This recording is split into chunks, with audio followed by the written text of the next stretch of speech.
എന്നിട്ട് ബീച്ചിലേക്ക് കൊണ്ടുപോകാം എന്ന് പറഞ്ഞാണ് പ്രവാസിയുടെ ഭാര്യ മോളെ ഉറക്കുന്നത്. ഉപ്പച്ചി വന്നാൽ ബ്രോസ്റ്റ് വാങ്ങിത്തരും എന്ന് പറഞ്ഞാണ് പ്രവാസിയുടെ ഭാര്യ മോന്റെ കുശുമ്പ് അടക്കുന്നത്. മൂപ്പര് വന്നിട്ട് പണയം വെച്ച പണ്ടം ബാങ്കിൽ നിന്നും തിരിച്ചെടുക്കണം എന്ന ചിന്തയാണ് പ്രവാസിയുടെ ഭാര്യയ്ക്കുള്ളത്. എന്റെ മോന്റെ കടം എത്രയും വേഗം വീട്ടിൽ കൊടുക്കണേ എന്ന പ്രാർത്ഥനയാണ് പ്രവാസിയുടെ ഉമ്മയുടെ ചുണ്ടുകളിലുള്ളത്. മോൻ നാട്ടിലെത്തട്ടെ, എന്നിട്ട് വേണം വീട്ടിലേക്കുള്ള ആ വഴിയൊക്കെ അല്പം മണ്ണിറക്കി റെഡിയാക്കാൻ എന്നാണ് പ്രവാസിയുടെ ഉപ്പാന്റെ ആഗ്രഹങ്ങൾ. പെട്ടി തുറക്കുമ്പോൾ അന്ന് വിരുന്നു നിൽക്കുമെന്ന് നിർബന്ധം പിടിച്ച് പേരക്കിടാങ്ങൾ. വലിയ പെട്ടിക്കുള്ളിലെ സ്നിക്കേഴ്സും മാർസുമെല്ലാം സ്വപ്നം കണ്ടാണ് കുട്ടികൾ ഉറങ്ങുന്നത്. ഉപ്പച്ചി വരട്ടെ, കാക്ക വരട്ടെ, ഭർത്താവ് വരട്ടെ, മോൻ വരട്ടെ തുടങ്ങിയ പല വരട്ടെകളിലുമാണ് പ്രവാസിയുടെ പ്രതീക്ഷ. അതെ, പ്രവാസി പൂലുള്ള മണ്ണാണ്, കിളക്കാൻ പറ്റിയ നല്ല മണ്ണ്. പക്ഷേ ആ പേരും പെരുമയും അത്രയേറെ പ്രീതിയുള്ളതാകാൻ ഒരുപാട് കഷ്ടപ്പെട്ടിട്ടുണ്ട്. നാട്ടിലെ കുടം നിറഞ്ഞിരിക്കുന്ന കടം വീട്ടാനായാണ് വിമാനം കയറി അറബ് നാട്ടിലേക്ക് കയറിയത്. 10-15 കൊല്ലം കഴിഞ്ഞിട്ടും ഇന്നും കടമായി തന്നെ അവശേഷിക്കുന്നു. എത്ര നാളെടുക്കും കടം വീട്ടാൻ എന്നത് ചോദ്യചിഹ്നമാണ്. പ്രവാസം എന്ന വടവൃക്ഷം തണലേകിയത് സ്വന്തം കുടുംബത്തിന് മാത്രമല്ല, നാട്ടിലെ സഹായങ്ങൾ എത്തിപ്പെടേണ്ട എല്ലായിടത്തും ആ തണൽ വിരിച്ചിട്ടുണ്ട്. പ്രവാസഭൂമിയിലെ കാലാവസ്ഥയിൽ കാലങ്ങൾ കഴിഞ്ഞപ്പോൾ അവശേഷിക്കുന്നത് അല്പം നരച്ച മുടിയും ചാടിയ വയറും ഉയർന്ന കൊളസ്ട്രോളും മധുരമില്ലാത്ത ഷുഗറുമാണ്. ഗൾഫുകാരൻ എന്ന തങ്കപ്പെട്ട വിളി കേൾക്കുമ്പോൾ കിട്ടുന്ന സുഖമുണ്ടല്ലോ, അതൊന്നും ഗൾഫുകാരനായി ജീവിക്കാൻ ഉണ്ടാകില്ല എന്നതാണ് സത്യം. നാട്ടിൽ വൈകുന്നേരം ഒരു നേരത്തെ ചായക്ക് കൂട്ടുന്ന ബിസ്ക്കറ്റ് പാക്കിലെ 2 വീതം ബിസ്ക്കറ്റ് ഒരാഴ്ചയോളം ചായയിൽ മുക്കിയാണ് പ്രവാസി ബ്രേക്ക്ഫാസ്റ്റ് പൂർത്തിയാക്കുന്നത്. ഒരു പാക്കറ്റ് ബിസ്ക്കറ്റ് 10 ദിവസത്തെ പ്രവാസിയുടെ ചായക്കടിയാണെന്ന് വിശ്വസിക്കാൻ പ്രയാസമുണ്ടോ? രാവിലെ എഴുന്നേറ്റ് ജോലിക്കിറങ്ങുന്നതിന്റെ മുന്നേ റൂമിലുള്ളവർക്ക് എല്ലാവർക്കും ആകെയുള്ളത് ഒരു ഗ്യാസ് അടുപ്പാണ്. അലാറം മുട്ടിയാൽ പിന്നെ ജീവിതം മുട്ടാതിരിക്കാനുള്ള ഓട്ടമാണ്. ആ ഓട്ടം തുടങ്ങും മുന്നേ പ്രാഥമിക കാര്യങ്ങളും ചായ കുടിയും കടിയും എല്ലാം തീരണം. അതിനിടയ്ക്ക് എന്ത് ഓട്ടാട, എന്ത് പത്തിരി, എന്ത് വെള്ളപ്പം. വീട്ടിൽ ഭാര്യ വെച്ച് തരുന്ന പഴത്തിന്റെ രുചി ഇവിടത്തെ പാക്കറ്റിൽ കിട്ടില്ല.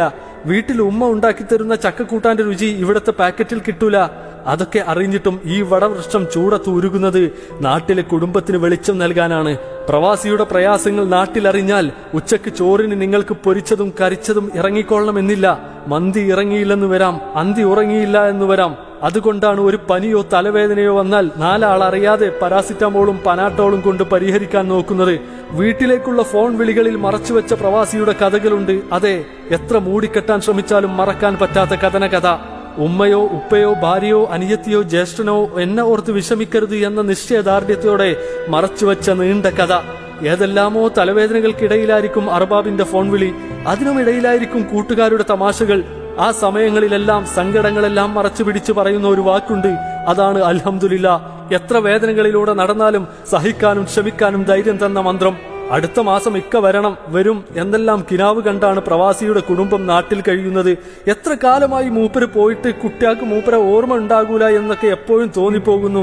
പക്ഷേ കുടുംബത്തിന്റെ ഭാവി ഭദ്രമാക്കാൻ പുറപ്പെട്ടതല്ലേ എന്ന് കരുതി സമാധാനിക്കുകയാണ്. എന്നും ഉറങ്ങാൻ കിടക്കുമ്പോൾ മൂപ്പരുടെ ഒരു മെസ്സേജ് കണ്ടില്ലെങ്കിൽ വല്ലാത്ത വിറുവിറുപ്പാണ്. അത് മൂപ്പരോടുള്ള ദേഷ്യമായിരിക്കില്ല, വിരഹത്തിന്റെ വെപ്രാളമായിരിക്കും. 1-2 ദിവസമല്ലല്ലോ ഈ കുട്ടിയാളും കെട്ടിയോളും ഒറ്റക്കാക്കി മൂപ്പര് വിട്ടുനിന്നത്. ഓർക്കുക, ഇങ്ങനെ എത്രയോ സങ്കടങ്ങളുടെ കണ്ണീര് തുടച്ച പുതപ്പുകളാണ് ഓരോ പ്രവാസിയുടെയും വീടുകളിലുള്ളത്.